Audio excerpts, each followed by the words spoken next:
samo sukobi mišljenja koji se trenutno dešavaju i ovo je očigledno sukob generacija u žiriju.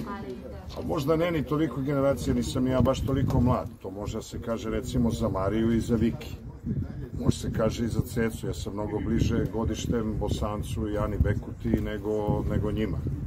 Ali jednostavno morate da budete svesni činjenice da postoji nekih 5, 6, 7 devojaka. Ajde da krenemo. Edita Radinović, Breskvica, Džehverovićka, Sarajo, Džidža, koga još tu imamo? Ma mislim zabagovao sam, ali kao kad je garderoba u pitanju, apsolutno furaju tu priču koja je open, koja je otvorena, kako to kažu ovi matori u žiriju, polugole kao. Izvinjavam se samo da ovo završim. A opet pa te devojke koje sam sad pomenuo, na koje su se ugledale kandidatkinje ove dve zbog kojih je svađa nastala, ugledaju se na Nicki Minaj i na te neke fore koje se sada trenutno dešavaju u svetu, što je potpuno normalna i regularna stvar kad je u pitanju 21. vek i kad je u pitanju taj trend i fazon muzički koji postoji. Kako je vaša kandidatkinja reagovala? Mislim, znamo kako je Anastasija odustala. Moja kandidatkinja je reagovala onako kako ja kažem da reaguje. Znači, ona ostaje naravno u takmičenju, ona nastavlja dalje da radi i napravit ćemo stvar koja je još luđa i ići ćemo još jače u tom smislu. Ali mi je jako žao, recimo, na šta ta devojka po meni apsolutno ima pravo. Govorim da ima svoj stav i svoje mišljenje i ima pravo da kaže da li joj nešto odgovara ili ne odgovara, da li nešto na neku igru hoće da pristane ili neće da pristane. Ja smatram da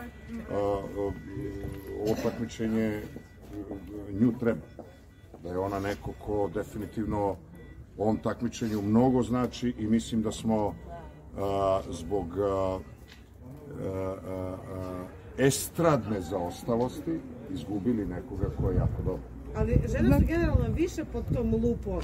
Kakve su, šta su, da li su prešle... Od žena. Žene su više pod lupom od žena.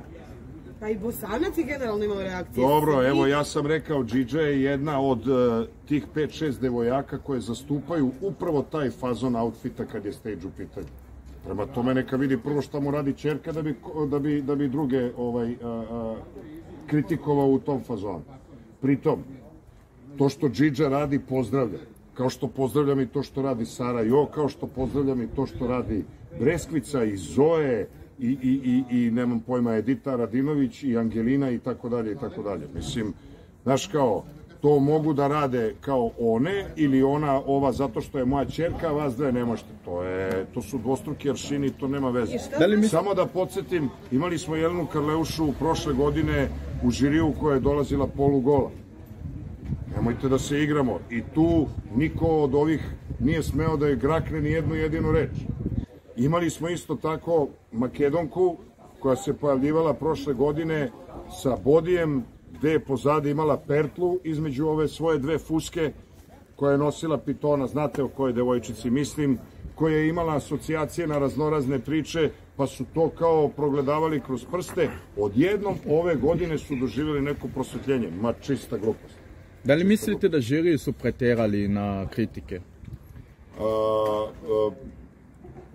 Ja pričam o sukobu mišljenja i generacija kad je žiri u pitanju, to je sad priča s jedne strane. S druge strane, kao član žirija, znači to sam govorio konkretno o Ani i o Bosancu. S druge strane, kao član žirija, nikad neću reći ni jednu reč protiv žirija. Hvala vam. Ćao.